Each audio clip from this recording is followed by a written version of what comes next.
আসসালামু আলাইকুম গাইস। তো আপনারা দেখতে পাচ্ছেন আমি আমার ঘাসের জমিতে যাচ্ছি।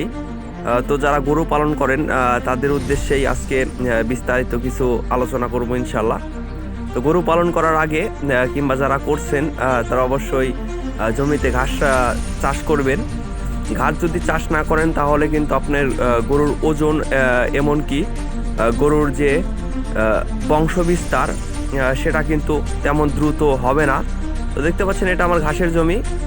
তো চলে আসছি কথা বলতে বলতেই। তো ইনশাল্লাহ এখন ঘাস কাটা হবে। এটা ভুট্টার জমির পাশেই কিছু ঘাস রোপণ করা হয়েছে।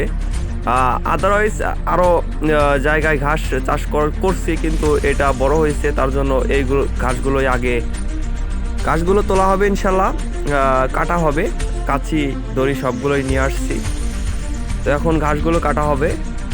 ভাতিজা আসতেছে, তো ভাতিজা আসলেই ঘাসটা আমরা কাটা শুরু করব ইনশাল্লাহ।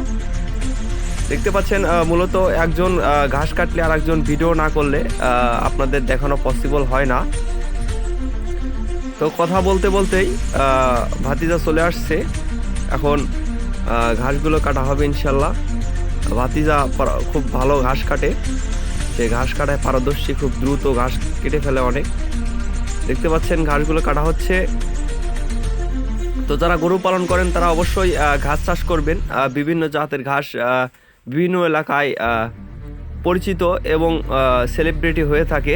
আমাদের এগুলো হচ্ছে লিপিয়ার ঘাস, বিভিন্ন গ্যামা প্লাস বিভিন্ন ধরনের ঘাস আমরা কিন্তু চিনে থাকি, জাম্বু ঘাস, আবার ভুট্টা ঘাস। আপনারা চাইলে আপনাদের এলাকাতে যে কোনো ধরনের ঘাস লাগাইতে পারবেন। গরুর জন্য মূলত লিপিয়ার ঘাসটা গরু বেশি পছন্দ করে। এই ঘাসগুলো একটু সুস্বাদু হয়ে থাকে।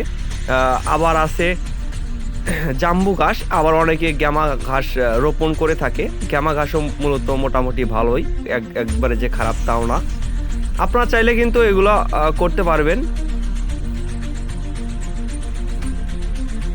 আর যদি লিপিয়ার ঘাস চাষ করেন তাহলে কিন্তু লিপিয়ার ঘাস চাষ করলে এটাও মূলত খারাপ হবে না। তো অবশ্যই গরু এবং ছাগল পালন করতে হলে অবশ্যই আপনার ঘাস চাষ করতে হবে। তো ঘাস চাষের পূর্ণাঙ্গ গাইডলাইন অবশ্যই আমি আপনাদের মাঝে আপলোড করব। কি ঘাস কীরকম ফলন হয় সে বিস্তারিত জানাবো ইনশাল্লাহ। তো আমাদের চ্যানেলে নতুন হয়ে থাকলে অবশ্যই চ্যানেলটা সাবস্ক্রাইব করুন, আমাদের ভিডিও লাইক কমেন্ট করুন, এমনকি শেয়ার করে দেন, অন্যজনকে দেখানোর সুযোগ করে দেন। সবাই ভালো থাকুন, সুস্থ থাকুন। আসসালামু আলাইকুম আ রহমতুল্লাহি অবরকাতুহু।